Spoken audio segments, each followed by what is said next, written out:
우리말 속담에 산 넘어 산이다 또는 갈수록 태산이다 라는 말이 있습니다. 우리가 삶을 살아가면서 어떤 힘든 일들을 겨우 넘겼는데 그래서 이제는 좀 쉬운 날이 오겠지, 이제는 좀 살만하겠지, 평안하고 평화로운 날들이 오겠지라고 생각했지만 그 힘든 일을 넘자마자 더 힘든 일이 찾아오곤 할 때 쓰이는 속담입니다. 느헤미야서를 보면 느헤미야와 유대의 귀한 공동체가 함께 성벽을 쌓고자 할 때 방해하는 세력들이 너무나도 많았습니다. 3장에도 나오고 4장에도 나오고 그리고 6장에도 나옵니다. 그러면 생각을 해보게 됩니다. 성벽을 쌓는 일이 뭐 그렇게 대단한 일이라고 이렇게 방해하는 사람들이 많을까라고 말이죠.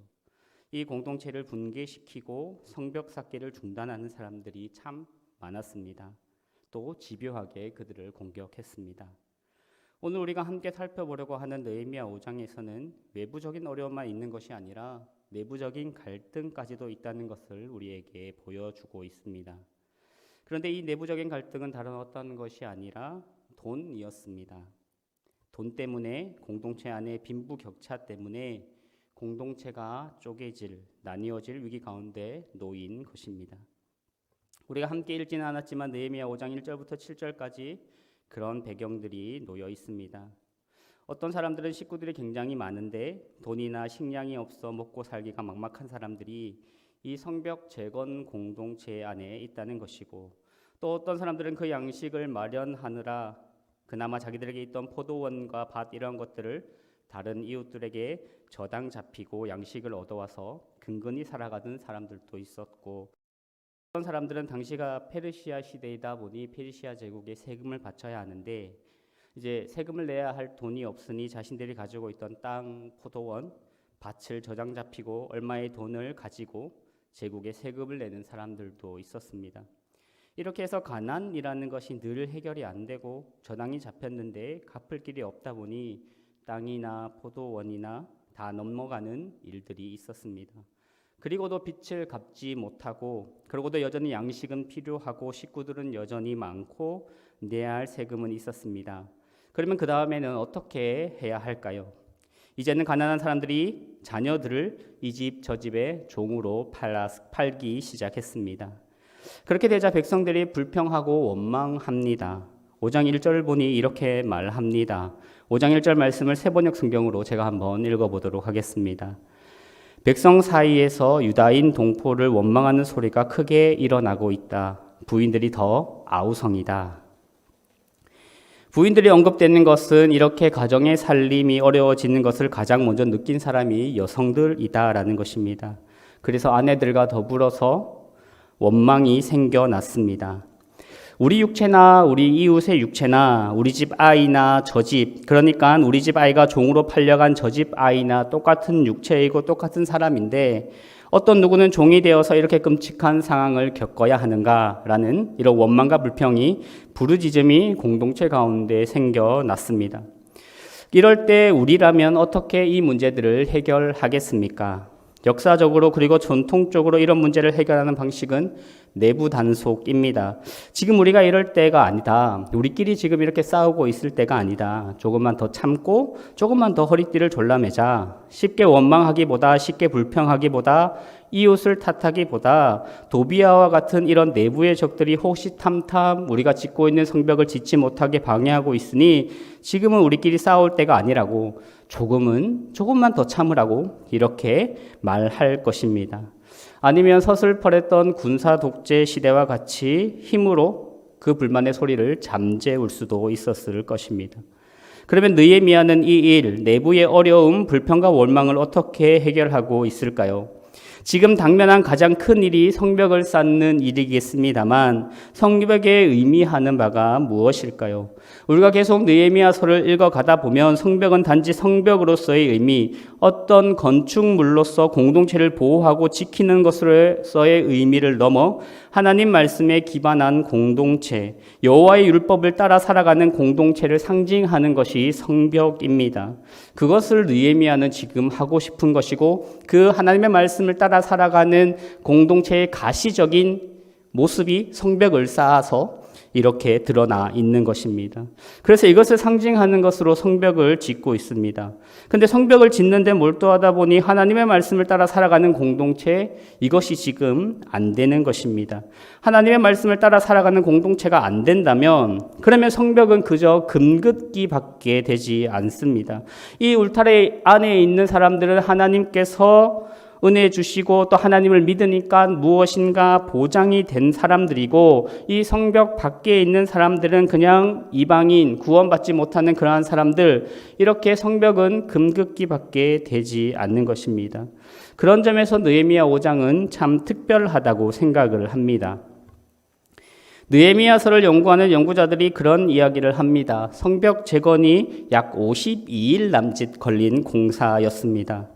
무슨 50일 사이에 이런 문제가 생겼을까라고 의문점을 제기합니다.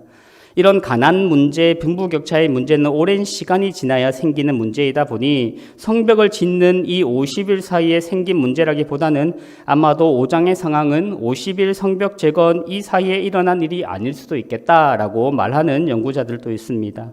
하지만 어느 주장이 맞든 간에 느헤미야서는 3장부터 시작되는 성벽 재건 공사가 7장에서 마무리되는데 그 중간 5장에 이 사건을 두었다라는 것입니다. 외부적인 성벽을 쌓는 일이고 내부적인 경제적인 갈등하고 이러한 것을 같이 다루어 가자고 지금 이렇게 정경에서는 배열이 되어 있습니다. 그러면 이러한 배열 속에서 느헤미야는 또 성경의 저자는 무엇인가 하고 싶은 말이 있을 것입니다. 그러면 느헤미야가 이러한 어려움들 또 이런 문제들을 어떻게 해결해 나갈까요?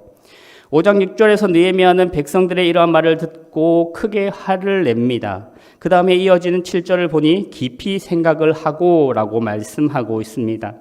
느헤미야는 이 문제들을 어떻게 해결할까 깊이 생각합니다. 그리고 이런 심사숙고의 결론으로 7절을 이어서 보니 귀족들과 민장들을 꾸짖어 그들에게 이르기를 너희가 각기 형제들에게 높은 이자를 취하는 도다라고 합니다. 귀족과 민장들을 일단 부릅니다. 왜 이들을 불러서 꾸짖을까요? 결국 이 가난한 사람들에게 땅을 더당 잡고 돈을 빌려주고 양식을 빌려주고 그리고 나아가서 그 자녀들을 종으로 삼은 사람들이 귀족과 민장들이기 때문입니다. 그래서 느헤미야가 이 사람을 불러 꾸짖은 것입니다. 문제는 느헤미야 3장을 보면 두 몫의 성벽을 쌓는 사람들이 있습니다.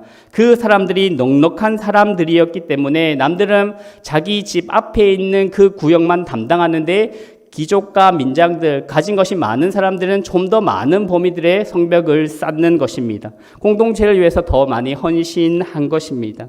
그리고 이 사람들은 뒤에서 열심히 성벽 공사를 하는 동안 백성들을 지켜주기도 합니다. 정말 많은 헌신과 노력들을 이 귀족과 민장들이 했습니다. 이 귀족과 민장들이 있기에 성벽 재건이 가능한 것입니다. 그런데 느헤미야가 이 사정을 듣고 화를 냈고 깊이 심사숙고한 다음에 이 사람들, 귀족과 민장들을 불러서 꾸짖는 것입니다. 그 다음에는 어떻게 하나요? 대회를 열어서 그들을 쳐서 그들에게 이르기를, 여기서 대회라고 하는 것은 귀족과 민장뿐 아니라 유대의 재건 공동체원들 한 명 한 명 모두 전부 모여 있는 것입니다. 전부 모여 있는 자리에서 다시 한 번 더 귀족과 민장들을 꾸짖게 됩니다. 공개적으로 책망을 하는 것입니다. 여기에서 우리가 배울 수 있는 것은 무엇일까요? 느헤미야는 사람을 두려워하지 않는다는 것입니다. 사실 민장과 귀족들이 등을 돌려버리면 그러면 성벽의 재건은 일어날 수 없는 것입니다. 당면한 가장 큰 과제가 성벽 재건인데 귀족과 민장들이 느헤미야 반대편에 서버리면 그 성벽을 재건하는 일은 불가능합니다. 그런데 느헤미야는 그러한 것에 개의치 않습니다. 뒤에도 나오겠지만 느헤미야가 지금 이렇게 하는 이유는 사람을 두려워하지 않고 오직 하나님의 말씀대로 하나님의 뜻을 따라 그렇게 행하는 것입니다. 그러니까 하나님의 공동체는 사람의 이해관계가 아니라 하나님의 말씀에 따라 움직이는 공동체라는 것을 느헤미야가 확신했고 또 그렇게 살아가는 것입니다. 이어지는 8절에서 전체 모든 백성들이 모인 대회에서 느헤미야는 이렇게 귀족들과 민장들을 꾸짖습니다. 함께 오늘 본문 느헤미야 5장 8절 말씀, 다시 한번 읽어보도록 하겠습니다. 느헤미야 5장 8절 말씀입니다. 함께 읽겠습니다. 그들에게 이르기를 우리는 이방인의 손에 팔린 우리 형제 유다 사람들을 우리의 힘을 다하여 도로 찾았거늘 너희는 너희 형제를 팔고자 하느냐 더구나 우리의 손에 팔리게 하겠느냐 하매 그들이 잠잠하여 말이 없기로. 느헤미야가 사태를 생각하는 사고방식입니다. 이방인의 손에 팔린 우리 형제 유다 사람을 우리의 힘을 다하여 도로 찾았다라는 이 말은 아마도 이 유대 공동체 가운데 너무 가난해서 먹고 살 길이 없다 보니 인근에 살고 있는 사마리아든 암몬이든 이러한 이방인들에게 품삯 노동자로 종으로 팔려가면서 얼마의 돈을 받고 그렇게 근근히 살아갔던 그런 사람들이 있었던 것 같습니다. 그런데 이렇게 이방인의 종으로 팔려간 사람들을 그 당시 유대 사람들이 어떻게 했는가 하면 때로는 가까운 사람들이 친척일 수도 있는데 그러한 사람들이 자신들의 돈을 내서 그 이방인에 팔려간 그 유다 백성들을 다시 사옵니다. 자유의 몸으로 돌아오게 하고 몸값을 지불하고 자유의 몸으로 돌아오게 했던 일들이 있었습니다. 이런 일들은 구약 성경 레위기 25장 42절에 나와 있는 규례를 따른 것입니다. 이렇게 느헤미야가 개혁을 지탱하는 말씀 가운데 하나가 레위기 말씀이었습니다. 레위기 25장 47절 이하의 규정에 따라 외국인에게 종업이 되었던 경우 가장 가까운 친척이 나서서 몸값을 대신 지불하고 그를 건져내어 자유인으로 살게 해주어야 합니다. 느헤미야 공동체가 그렇게 했던 것입니다. 이런 레위기 규정이 의미하는 것이 무엇일까요? 가난은 개인적인 문제이지 않다는 것입니다. 왜 그 사람이 가난하게 되었을까요? 능력이 없어서일까요? 못나서일까요? 게을러서일까요? 물론 여러 가지 이유가 있겠습니다만 어느 것이든 간에 이 레위가 생각하는 입장은 가난은 개인적으로 맡겨둘 상황이지 않다라는 것입니다. 이것은 성경에 일관된 이야기입니다. 사실 레위기 25장은 희년 본문입니다. 그 본문이 끊임없이 이야기하고 있는 것이 무엇인가 하면 너희는 애굽에서 종이었지 않느냐 라는 것입니다. 애굽의 종이었던 우리를 하나님께서 구속하셔서 자유케 하셨다. 그리고 느헤미야 때에는 바벨론의 포로였던 유다의 백성을 하나님이 구속하셔서 다시 돌아오게 했습니다. 종되었던 우리를, 포로되었던 우리를 하나님께서 구속하셔서 우리를 자유케 해 주셨습니다. 이 구원의 경험, 구속의 은혜가 있지 않습니까? 이 은혜로 인하여 레위기는 그리고 느헤미야 시대에는 이 은혜를 받은 사람이 이방인의 종이 된 사람을 우리가 그 사람을 건져내고 자유케 한다라는 것입니다. 구속의 은혜라고 하는 것이 어떻게 보면 참 개인적이고 내면적이고 우리의 영혼과 관련된 이런 풍성한 은혜의 사건들을 그냥 내면 안에 그냥 은혜로운 일로 머물러 있게 하지 않고 이방인에게 종되었던 이웃을 동료들을 자유케 하는 일상으로 삶의 전 영역에 걸친 일들로 녹여내는 것입니다. 종교적인 경험이 종교적인 경험으로만 두는 것이 아니라 삶의 모든 영역에 그 원칙을 가지고 적용하고 그것이 레위기에서는 그리고 느헤미야 시대에서는 이방인에게 종된 사람 건져내기로 나타났습니다. 그래서 구속의 은혜가 세상을 변화시킵니다. 예수 그리스도로 말미암아 받은 그 구원의 은혜가 사회를 변화시켜 가는 곳으로 나아간다라는 것입니다. 이제 느헤미야는 어떻게 제안합니까? 10절 말씀입니다. 10절 말씀 제가 읽어보겠습니다. 나와 내 형제와 종자들도 역시 돈과 양식을 백성에게 꾸어 주었거니와 우리가 그 이자 받기를 그치자. 나도 내 형제들도 그렇게 돈을 빌려주고 이자를 받았는데 우리 이제 그만하자. 나도 안 할 테니까 너희도 하지 말자. 이렇게 제안하는 것입니다. 구약 성경은 이웃에게 돈을 빌려주는 것에 대해 일관되게 칭찬하고 격려합니다. 의인의 삶의 중요한 덕목이 다른 사람에게 꾸어주는 삶이고 악인의 특징은 꾸어주지만 갚지 않는다고 합니다. 그리고 가난한 사람들이 그 곤경 속에서 돈을 꾸어달라고 요청했을 때 성경은 여러 곳에서 이야기합니다. 너희의 마음을 완악하게 하지 말고 너희의 손을 움켜쥐지 말고 반드시 손을 그에게 펴서 그에게 필요한 대로 쓸 것을 나누어 주어라. 신명기 15장 7절 8절 말씀에 나와 있습니다. 하나님 주신 땅에서 살아간다는 것은 함께 살아가는 가난한 형제의 필요를 따라 넉넉히 꾸어주는 삶으로 표현합니다. 이것을 신명기가 말하고 있는 것입니다. 형제의 공경을 가지고 나의 유익, 나의 이익의 대상으로 삼지 말라는 것이 성경이 확고하게 이야기하고 있는 것입니다. 물론 이 문제에 대해서 오늘날 우리가 쉽게 적용하기는 어려운 것이 사실입니다. 고대 이스라엘 사회에서는 주식회사도 없었고 또 느헤미야 시대에서는 상업적인 목적으로 돈을 빌려주는 그런 대부업 같은 것들도 전혀 언급되고 있지 않습니다. 그러니 느헤미야의 본문이 가지고 있는 또 출애굽기나 신명기의 본문이 가지고 있는 것을 무시간적으로 우리의 시대에 적용해서 이자 받지 말자, 이자 받으면 다 나쁜 놈, 이렇게 또 이자 반대, 이렇게 이야기하는 것은 맞지 않을 것입니다. 우리 시대에 오지 않더라도 예수님의 시대에만 생각해도 예수님께서는 1달란트 받은 사람을 책망하면서 무엇이라고 이야기합니까? 네가 그 받은 1달란트 땅에 묻어두지 않고 다른 사람에게 빌려서 이자라도 받았으면 얼마의 이익을 남기지 않냐라고 이야기합니다. 예수님 시대만 해도 이자 받는 것이 그렇게 큰 문제가 되지는 않았습니다. 그러면 무엇이 바뀐 걸까요? 가치관이 바뀐 것이 아닙니다. 가치관은 바뀌지 않죠. 바뀐 것은 사회의 문화가 바뀌고 사회의 시스템이 바뀐 것입니다.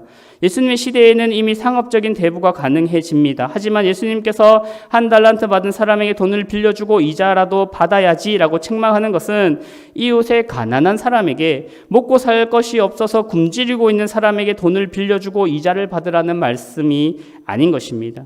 1달란트를 가지고 이자를 받으라는 것은 예수님 시대에 여기저기 흔히 볼 수 있었던 그런 상업적인 대부업에 대해서 말씀하시는 것입니다. 구약에는 정말 많은 부분 여러 구절에서 이자를 받지 말라라고 합니다.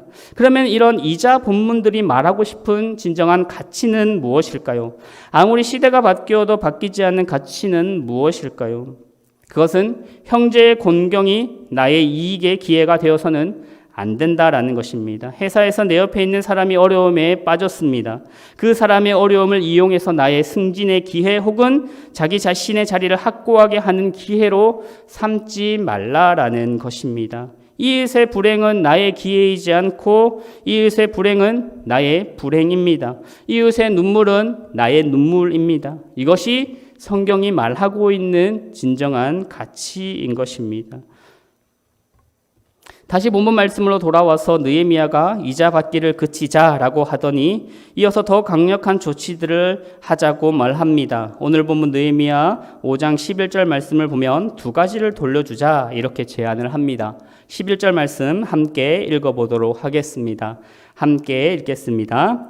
그런즉 너희는 그들에게 오늘이라도 그들의 밭과 포도원과 감람원과 집이며 너희가 꾸어준 돈이나 양식이나 새 포도주나 기름의 100분의 1을 돌려보내라 하였더니, 먼저 돌려주자고 한 것이 무엇입니까? 그들의 밭과 포도원과 감람원과 집입니다. 부동산이죠. 두 번째로 돌려주자고 한 것은 너희가 꾸어준 돈이나 양식이나 새 포도주나 기름의 10분의 1을 돌려주자라고 합니다. 이 100분의 1이 이제까지 받은 이자입니다. 1%의 이자입니다. 이 1%의 이자가 한 달의 이자 금액입니다. 그러면 복리라든지 그런 복잡한 계산 말고 그냥 놓고 보면 1년에 약 12% 정도 되는 이율인 것입니다. 지금으로서는 12%의 이율이 굉장히 높죠. 4%, 5%만 돼도 굉장히 높다라고 이야기하는데, 그런데 그 당시 12%의 이율은 굉장히 낮은 이율이었습니다. 당시 고대 근동의 여러 문서들을 보면 평균 가장 낮은 이자율이 20%였고 그보다 더 높은 수준의 이자도 비일비재했습니다. 그럼 12%의 이자율도 굉장히 낮은 이자율이었음에도 불구하고 느헤미야는 그것도 돌려주자라고 말하는 것입니다. 그래서 느헤미야가 지금 내리고 있는 결론이 오경에 나오는 하나님의 말씀을 따라 결론을 내리고 있다라는 것을 알 수 있습니다. 그 당시 사회의 사고방식, 상식 수준, 경제관념을 따르는 것이 아닙니다.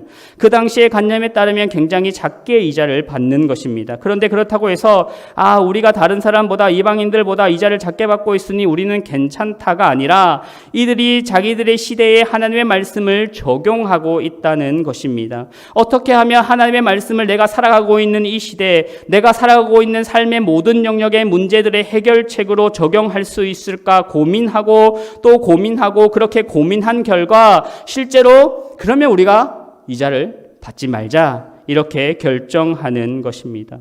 그러고는 이어지는 12절을 보면 그들이 말하기를 우리가 당신의 말씀대로 행하여 돌려보내고 그들에게서 아무것도 요구하지 아니하리이다 하기로 내가 제사장들을 불러 그들에게 그 말대로 행하겠다 맹세하게 하고 라고 말씀합니다.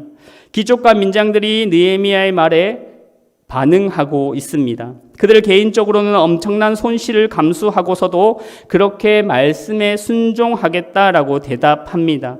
이것이 끝이지 않습니다. 느헤미야는 제사장을 불러서 그들에게 그 말대로 행하겠다고 맹세하라고 합니다. 오늘날로 치면 공증을 받으라는 것입니다. 못 믿겠으니까 확실히 행한 건지 공증받으라라고 하는 것이죠. 또 느헤미야는 여기에서 그치지 않습니다. 이어지는 13절 말씀에서는 내가 옷자락을 털며 이르기를 이 말대로 행하지 아니하는 자는 모두 하나님이 또한 이와 같이 그 집과 산업에서 털어버리실지니 그는 곧 이렇게 털려서 빈손이 될지로다. 저주를 합니다. 철저하게 느헤미야가 이 일을 진행합니다. 그러자 어떻게 백성들이 회중들이 반응을 합니까? 회중들이 다 아멘하고 여호와를 찬송하고 백성들이 다 말한 대로 하였느니라 라고 말씀하고 있습니다. 이런 저주에 가까운 느헤미야의 말에 아멘으로 화답합니다. 이것이 아멘인 것입니다. 이렇게 말하는데 어떻게 보면 저주에 가까운 말을 지금 느헤미야가 하는데 우리는 이 말을 듣고 이 말씀을 듣고 아멘으로 화답할 수 있겠습니까? 지금 이 백성들이 하고 있는 것이 진정한 아멘인 것입니다. 우리가 은혜로운 말을 들어서 우리가 위로하는 말을 들어서 참 좋은 말을 들어서 아멘이라고 하는 것이 아니라 하나님의 말씀을 들어서 그 하나님의 말씀이 때로는 내 삶 가운데 참 불편하기도 하고 힘듦을 주기도 하겠지만 그 말씀을 내가 이루며 살아가겠습니다. 그 말씀대로 행하겠습니다. 결단하는 것이 아멘인 것입니다. 우리의 삶 가운데 이러한 아멘, 하나님의 말씀을 따라 나의 손해나 나의 불이익을 감수하고도 그 말씀을 따라가겠습니다 라는 아멘이 있길 소망합니다. 그러면 이렇게 하나님의 말씀의 원칙에 따라 결단하고 아멘할 때 무엇이 따라올까요? 13절 말씀에서 무엇이라고 말씀하고 있습니까? 여호와를 찬송하고 라고 합니다. 마음에 기쁨이 있습니다. 마음에 찬송이 있는 것입니다. 우리도 삶을 살아가면서 이런 경험들이 있지 않습니까? 우리도 삶에서 헌신하기로 결단하는 순간들이 있지 않습니까? 그러면 그렇게 헌신하면 어려운 일들만 있습니까? 그렇지 않습니다. 헌신하기로 결단하는 순간까지는 굉장히 힘이 들지만 그럼에도 불구하고 헌신하고 결단하면 또 그렇게 살아가다 보면 하나님께서 마음에 주시는 기쁨들이 있습니다. 찬송들이 있고 하나님께서 주시는 은혜들이 있다라는 것이죠. 그때가 예수 믿는 사람이 무엇인지, 은혜가 우리를 어떻게 변화시키는지를 생생하게 경험하게 합니다. 그래서 오늘 말씀에서 모든 백성들이 아멘하고 여호와를 찬송했다라는 것입니다. 그러면 이제 명확해지는 것입니다. 느헤미야와 유대의 귀한 공동체가 이 성벽을 왜 짓습니까? 성벽을 지어서 배타적인 금긋기 하려고 하는 것이 아닙니다.